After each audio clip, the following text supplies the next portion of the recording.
Welcome to the K12 Excellence Hub podcast with David and Fred, lead consultants at Alifa Education Services. Our goal is to help you experience excellence, embrace opportunity. Today, we're diving into a topic that we get, a lot of questions about, especially from parents who are new to the international school system here in China. Right. The MAP assessment. That's right.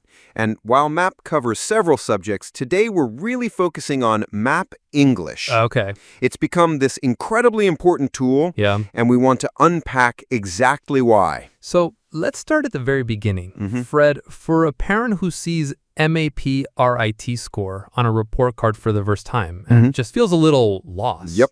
What is the first thing they really need to know? Yep. The first thing is that MAP, which stands for Measures of Academic Progress, is designed to be completely different from the tests we all grew up with. Right. Forget the one-size-fits-all paper exam. So this isn't just about getting a percentage correct. Not at all.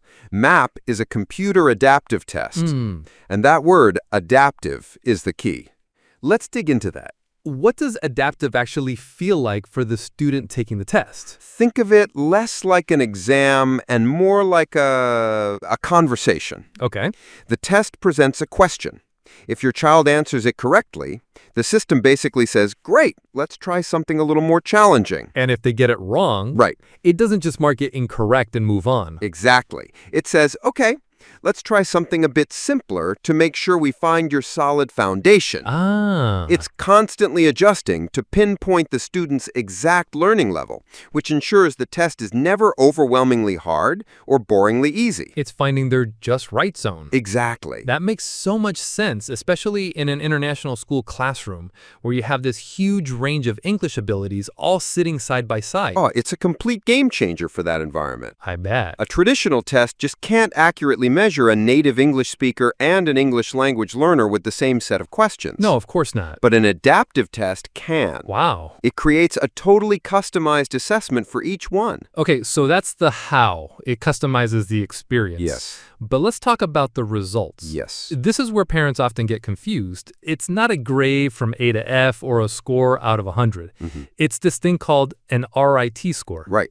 And the RIT score is the second breakthrough. Okay. The best analogy I've heard is to think of the RIT scale as a yardstick for academic growth. A yardstick. Just like you use a ruler to measure a child's height year after year, the RIT scale measures their academic growth from kindergarten all the way through high school on one continuous scale. So the power isn't really in a single score, but in seeing how that score changes over time. Right. You can actually see the growth from the test they take in the fall to the one in the spring. Exactly. It's not a snapshot. It's a moving picture of their learning. A moving picture. That's the perfect way to put it. And it gets even more powerful. Oh. Yes. The report gives teachers an incredible roadmap. It doesn't just say a student is at, let's say, a 215 RIT level in reading. It goes deeper. Much deeper. It says something like, this student at a 215 RIT has likely mastered using context clues to define complex words and is now ready to learn how to analyze an author's purpose and tone. Wow. So it's specific, it's actionable, and it allows for true personalized learning in the classroom. And that level of detail must be why MAP English specifically is so fundamental. Yep. English isn't just one more subject, it's the language of instruction for everything else. Yes. It's the gateway skill. It is the absolute gateway. Without a strong, nuanced command of academic English, a student's potential in science, in history, even in complex math problems can be limited. So for parents aiming for top universities in the US, the UK, or Canada, this becomes a form of proof. It's concrete data that their child is prepared to succeed in an English-speaking academic environment. Precisely. It transforms the whole idea of testing. Okay. It's no longer just an evaluation of past learning. It's a diagnostic tool that illuminates the path forward for the teacher, the parent, and even the student. Beautifully put. It shifts testing from being a moment of judgment to being a moment of insight and opportunity. Now here's a question we'd like you, our listeners, to think about. Okay.